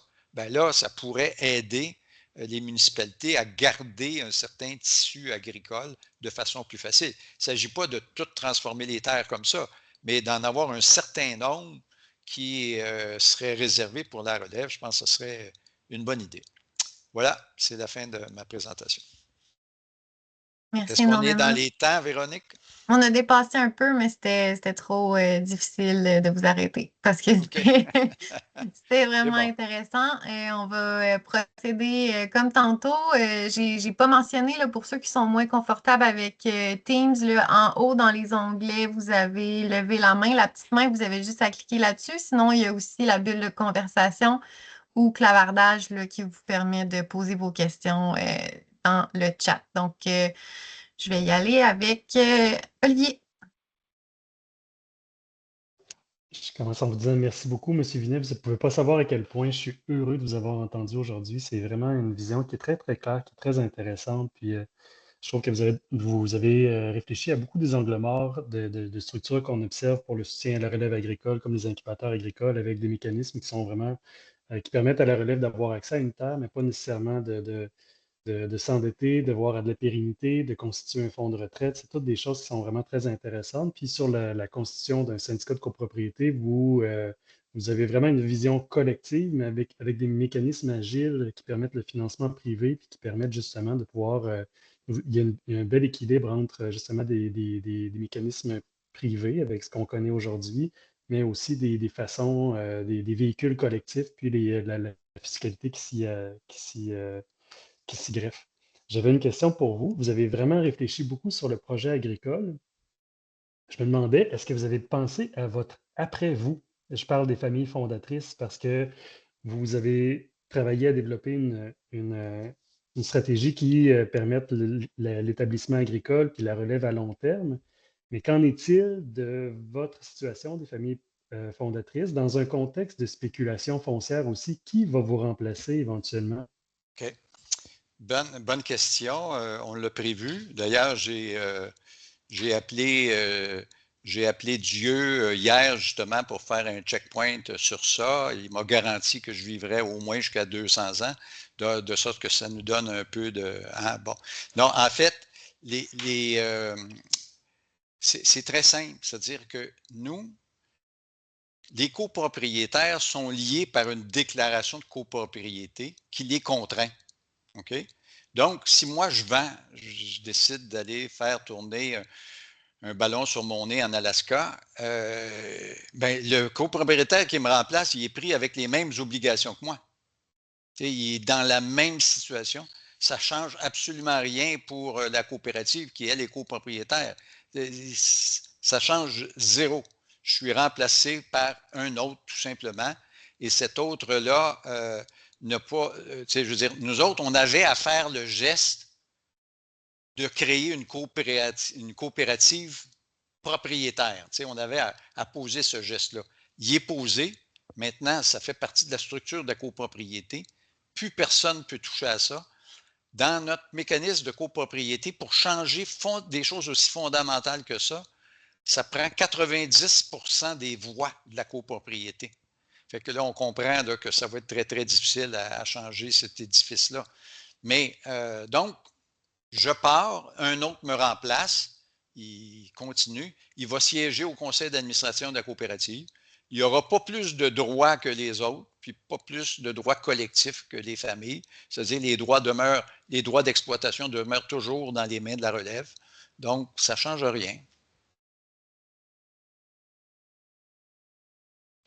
Donc, vous avez travaillé sur la pérennité du modèle agricole, mais en contrepartie, ce que je trouve intéressant, mais votre réflexion est vraiment très structurée. Dans le fond, l'acheteur est contraint par les mêmes obligations.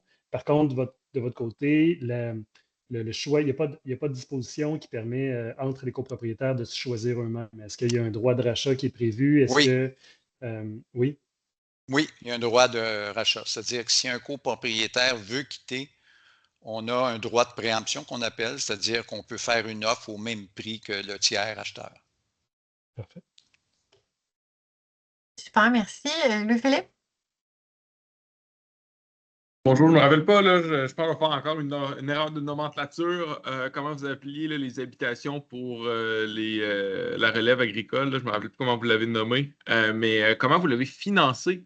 On dirait que j'ai manqué ce Okay. petit bout-là. Donc, vous arrivez avec des faibles paiements, mais est-ce que ça rembourse un paiement hypothécaire qu'a nécessité la construction? OK. Bon, ça s'appelle des camps de travailleurs dans la réglementation municipale. OK?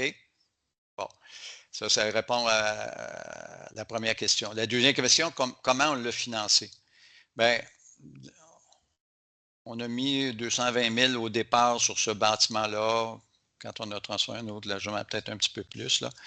On a eu 60 000 d'une subvention en économie sociale. OK? Le programme s'appelle le PIEC, Programme d'infrastructure en PIEC, en entrepreneuriat collectif. OK? On a eu 60 000 là. Par nos parts privilégiées, en laissant aller nos crédits d'impôt, en ne les utilisant pas, on a eu un 70 000 là à peu près. Fait que ça nous a fait 130 000 sur un bâtiment d'à peu près 230 000. Ça veut dire que le reste a été financé par une hypothèque d'à peu près 100 000. Et si je comprends bien, dans le fond, les logements sont en même le bâtiment polyvalent. Oui, c'est ça. On dit qu'il est polyvalent parce que les logements, c'est intéressant pour ceux qui sont là parce que, tu sais, ils se lèvent le matin, ils peuvent aller travailler en pyjama pour travailler dans le bâtiment ou aller chercher des choses dans la chambre froide, alimenter le kiosque, etc. Fait que ça fait quelque chose qui est très pratique. J'avais vu ça à la ferme aux petits oignons, là, où il y avait un bâtiment comme ça qui permettait ça. Mais on a utilisé un peu ce modèle-là. Super, merci. Fanny? Oui, à question un peu plus technique. C'est une coopérative de solidarité, donc ça prend 5 membres fondateurs. ça prend un CA d'au moins 5 membres. Normalement, il faut 2/3 de membres utilisateurs. Comment vous en sortez avec ces règles-là? J'ai compris que vous aviez 2 agricultrices. OK. On a, on est une coopérative de solidarité sans membres utilisateurs. On n'a que des membres travailleurs et des membres de soutien. OK. Et on a pu ainsi respecter l'ensemble des règles. On a été accompagnés là, par la direction régionale des coopératives, etc. Et ça nous a permis ça. Et on a 2 agricultrices, mais on a parfois des membres de l'équipe des travailleurs qui Oui. sont membres aussi. OK. Mais les membres de soutien forment un collège à part des membres travailleurs, de sorte que Oui, les ça, membres j'avais compris, travailleurs oui. sont au pouvoir d'une certaine Oui. façon au sein du conseil d'administration. Mais nous, ce pouvoir-là, on l'a limité par notre convention avec la relève. OK, c'est plus clair, merci. D'accord? Yann? OK, bonjour. 2 questions. La première était une clarification demandée sur le fait d'avoir étalé la dette a permis de libérer des fonds. Puis, tu sais, moi, quand j'étale ma dette, ça fait juste que je paye pas mal plus cher à la fin, puis je libère absolument rien. Ça fait que la dette que tu parles, était-tu à une banque ou au propriétaire foncier? Bonne question.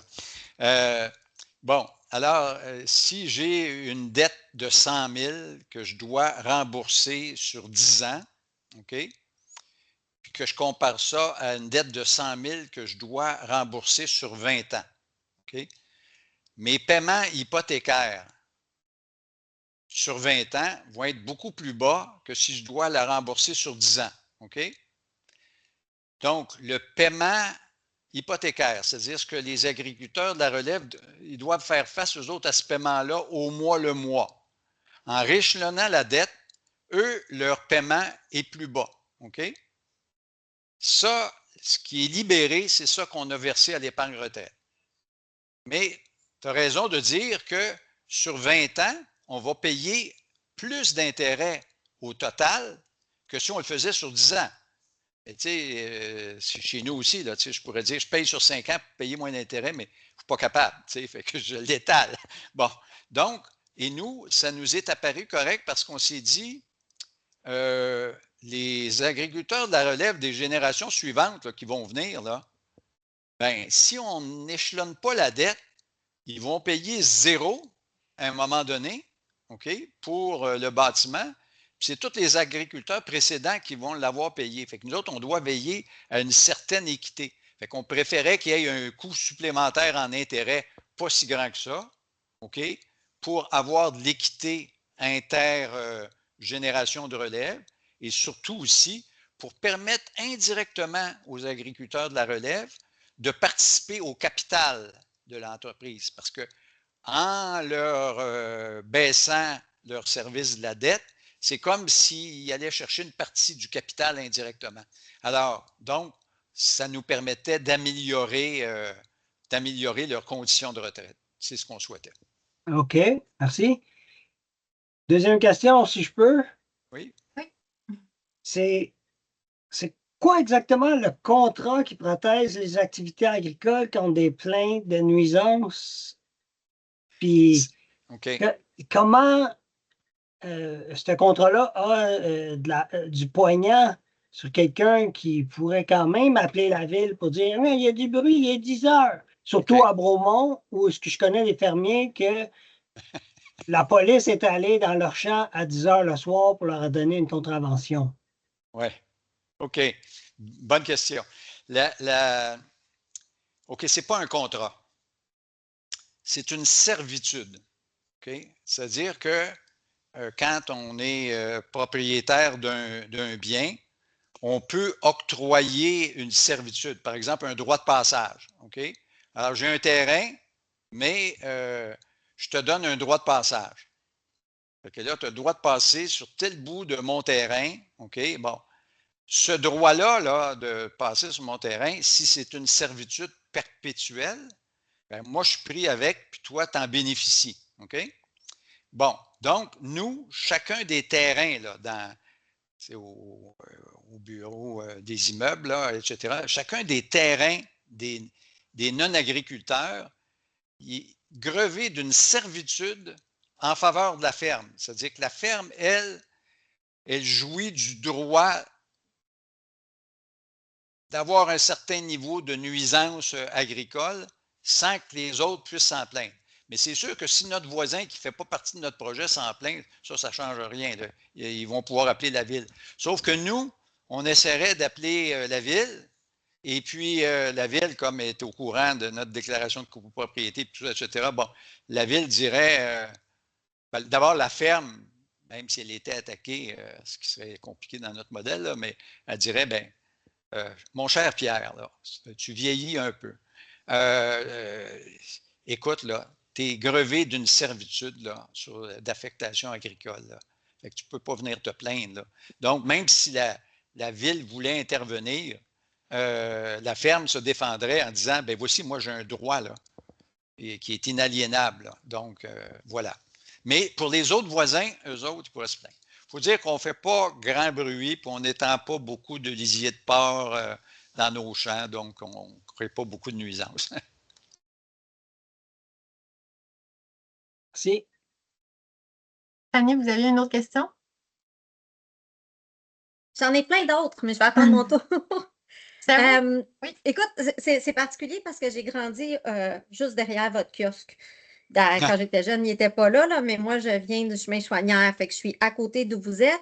Puis ça me donne une idée que quand vous avez acheté cette terre-là en 2001, qui était zonée agricole, puis c'était des raccoins de champs, ça a dû être une acquisition relativement facile, si je comprends bien. Mon point, c'est que ça ne devait pas être extrêmement cher comme c'est le cas aujourd'hui. Ce qui a probablement été un levier, d'avoir une terre à faible prix, c'est beaucoup plus facile à partager que les terres où dans mon coin, la dernière s'est vendue 95 000 hectares. Il y a quand même un défi différent. Aussi, oui, peut-être une petite parenthèse. Là. oui, Quand j'ai acheté cette terre-là, là, je la trouvais très chère. on trouve tout ça. Oui, OK. oui, et c'était plus cher que ma maison. Il fallait que je vende ma maison à Montréal, etc. Puis, à l'époque, par rapport aux moyens qu'on avait, c'était cher. Mais c'est sûr que le prix de certaines terres agricoles a continué à grimper à des rythmes de sorte que le problème, tu as raison, devient de plus en plus gros avec le temps. Oui, puis ensuite de la transformer de zone verte à zone blanche, ça a aussi dû changer la valeur, ce qui sont des leviers. Puis ma question, c'est comment vous voyez, parce que c'est intéressant le modèle, puis c'est le fun que même si ce n'est pas un grand nombre d'agriculteurs, c'est intéressant de soutenir des fermes comme ça par une petite communauté, puis tout le mode de vie qui est autour de ça est fantastique, il devrait être valorisé plus. Mais comment on fait pour avec ce qu'on sait aujourd'hui du prix des terres, puis des possibilités, transférer ce modèle-là, vous l'avez travaillé de vraiment différentes façons, super créatives, c'est vraiment intéressant. Mais voyez-vous un avenir de reproduction à un peu plus grande échelle de ce modèle-là? Bien, comme je l'ai dit, l'idéal, ce serait que la loi soit modifiée pour le permettre. Parce que là, à ce moment-là, l'essentiel de la terre, là, disons qu'on fait un hameau de, je ne sais pas, 4, 5, 6 maisons, l'essentiel de la terre demeurerait en zone verte. Okay? Déjà, ça aiderait aussi au niveau du prix. Par contre, les habitations qui seraient des non-agriculteurs qui supportent la ferme, ben, ça ne serait pas en zone verte, ça serait taxé. Il n'y aurait pas droit au crédit de taxe. Là. Nous autres, on n'a pas droit au crédit de taxe. Je ne vois pas pourquoi on aurait besoin du crédit de taxe pour loger des non-agriculteurs sur une terre pour faire un hameau agricole. Okay? Oui. Donc, la question, on s'est posée ici, moi, quand j'ai recruté des familles, je leur ai dit, écoutez, là, qu'est-ce que vous allez avoir en échange d'offrir gratuitement votre terre pour la relève agricole? Bien, c'est simple. Vous allez avoir un milieu de vie intéressant, une terre qui est cultivée plutôt que de monter en friche. Vous allez avoir aussi un veto sur toute nouvelle construction. Oui. Ça vaut de l'or, parce que les gens se sont dit, OK, parce qu'on Oui. ne sait jamais quand la ville va faire un autre développement, ceci, ça. Donc, vous êtes capable de maintenir le caractère champêtre. Et en proportion, les gens maintenant, bon, les maisons, ça coûte cher, là. En proportion de l'investissement, la partie de la terre, la valeur de la partie de la terre, nous autres, on se la fait évaluer à chaque 3 ans, là. C'est évalué de façon dégressive, la valeur, en fonction du nombre de mètres carrés. C'est-à-dire, plus tu as de mètres carrés, Oui. moins ça te coûte cher au mètre carré. Oui. Bon, donc, le prix additionnel que les gens ont à payer pour se permettre d'avoir un environnement tout en le laissant à la relève, parce que nous, on a conservé aussi un droit de promenade sur les terres Oui, communes, même si clairement. appartenait à la ferme, en autant qu'on ne nuise pas à l'activité agricole. Donc, on peut se promener dans nos sentiers, on peut, tu sais, je veux dire, ça fait quand même un beau milieu de vie, un hameau agricole. Fait qu'on jouit de ça. Donc, il y a eu d'autres personnes assez folles comme nous autres pour dire on embarque dans l'affaire parce qu'on trouve que les avantages de soutenir l'agriculture, de créer un milieu de vie, de faire en sorte qu'il y ait de l'agriculture, puis d'être sûr qu'on n'aura pas un développement résidentiel sur nos terres, etc., c'est assez intéressant Oui. pour justifier qu'on paye un petit peu plus cher au départ pour ça. Fait que c'est un peu le principe des hameaux agricoles. OK. Puis, vous pensez qu'avec les changements de prix, ça serait encore assez, que ces arguments-là seraient encore suffisants? Parce que là, ça fait comme 20 ans que vous êtes là. Je ne sais pas pas tant pour les autres familles, mais c'est quand même un investissement qui va avoir porté fruit, là, on s'entend. Mais est-ce qu'aujourd'hui, au prix des terres, on est encore capable de vendre ces arguments-là? Bien, on peut se donner notre exemple. Là. Autrement dit, si on avait à refaire ça maintenant, OK? Les prix des maisons dans notre secteur, là, ça a augmenté Ah en oui. moyenne de 10% par année. OK? Oui. Bon.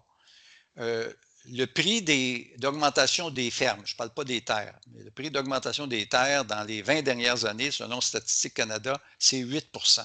OK? Oui. Donc, oui, le modèle demeure possible. Oui. Oui, statistiquement, comme ça, effectivement, ça a encore du sens. Il y a une question dans le chat. Catherine aimerait savoir à quelle fréquence se réunit le conseil d'administration. Et sa deuxième question, c'était est-ce que les familles fondatrices sont approvisionnées en légumes et produits durant toute la saison et elles sont clientes des paniers? OK. Je dirais que le conseil se réunit formellement peut-être 4 ou 5 fois par année. Mais souvent, on a besoin de résolution, on ne se réunit pas, là, on s'envoie un courriel, puis on vote une résolution sans se réunir. Là. Des fois, il faut approuver une demande de subvention ou je ne sais pas trop quoi. Bon, ben, on fait ça rapidement, on n'a pas besoin de se réunir. Non, on ne prend, contrairement au hameau japonais, on ne prend pas de légumes parce qu'au contraire, on achète des paniers. Donc, on paye nos légumes parce qu'on ne trouvait pas là, on a assez d'argent pour les payer, nos légumes. Là, je veux dire, on est capable de faire nos épiceries, donc on n'a pas demandé ça. On n'a pas trouvé ça utile de le faire. Super, merci. Puis peut-être question de la fin, Olivier, je vois que tu as fermé. Ouais, j'aimerais simplement savoir si le terrain de la ferme a finalement été réintégré à la zone agricole. Question d'Olivier. Non. Il y a un peu, c'est ça, comme je le disais tantôt, on a trouvé que la flexibilité d'être en zone blanche valait le montant du crédit de taxe. Super, mais Merci énormément, Pierre, pour ta générosité. C'était vraiment super intéressant, là, toutes les informations que vous nous avez données aujourd'hui. Donc, le webinaire est enregistré pour ceux qui qui ont dû quitter. J'espère que vous avez autant apprécié que moi la présentation. Puis je pense que ça nous donne plein d'idées là, pour la suite. Donc, si vous avez des idées aussi d'autres initiatives inspirantes que vous souhaitez entendre parler, juste faites-moi signe, écrivez-moi, ça va me faire plaisir là, d'organiser d'autres webinaires de ce genre. Donc, merci à tous, puis je vous souhaite une belle journée. Merci beaucoup à Pierre. Merci énormément. Un plaisir. Au revoir.